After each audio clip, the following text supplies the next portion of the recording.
Amravati railway स्टेशनच्या विकासासाठी तब्बल 17 कोटी रुपयाचा निधी मंजूर झाला असून ही माहिती आमदार रवी राणा यांनी दिली आहे। अमरावतीतील नागरिकांसाठी जीवनवाहिनी मानला जाणारा राजकमल रेल्वे पूल दुरुस्तीसाठी वाहतुकीसाठी बंद आहे आणि त्यामुळे मोठा त्रास निर्माण झाला आहे।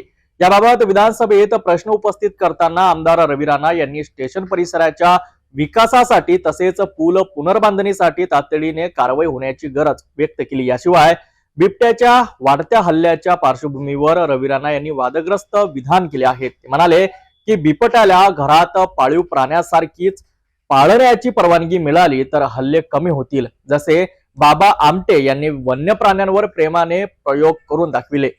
संपूर्ण विदर्भ महाराष्ट्राचे विषय, अमरावती जिल्ह्याचे विषय सभागृहाने मांडले। शेतकऱ्याचा आहे, शेतमजुराचा आहे, डेव्हलपमेंटचे विषय आहे, महानगरपालिकेचे विषय आहे, बिबट्याचा विषय मोठ्या प्रमाणात गाजत आहे। बिबट्यासाठी सुद्धा महत्वाची भूमिका आहे की त्या ठिकाणी बिबट्याला पाळीव प्राण्याचा दर्जा दिला पाहिजे।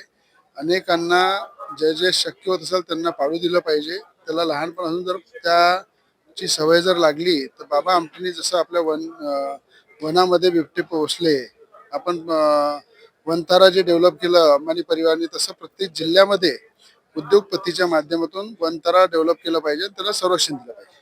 वट्टीवार म्हणतात की वेगळा विदर्भ व्हायला पाहिजे, यावर आपले काय? विदर्भाचे सीएम आहे, विदर्भाचं सगळं आहे, विदर्भाच्या चांगले खाते मिळालेले आहे। मला असं वाटतं अशा वेळेस विदर्भाच्या वेगळ्या करायची गरज पडणार नाही।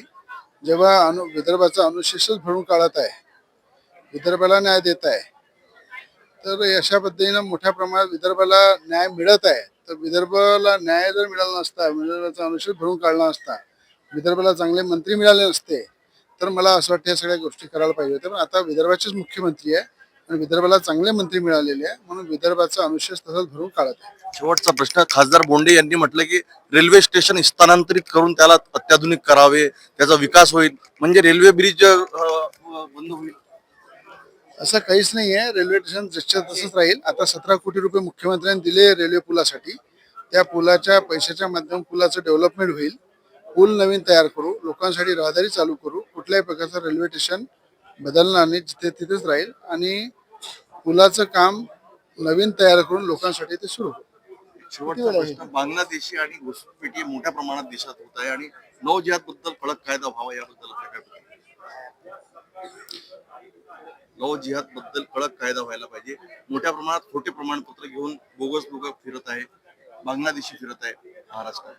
बरोबर आहे ना, त्यांच्यावर अंकुश ठेवण्यासाठीच तेच तर जे बंगालला जे बाबरी मस्जिदचं घेऊन काही लोक तिथे तमाशा करताय, तो बांगलादेशीयांचा तमाशा आहे।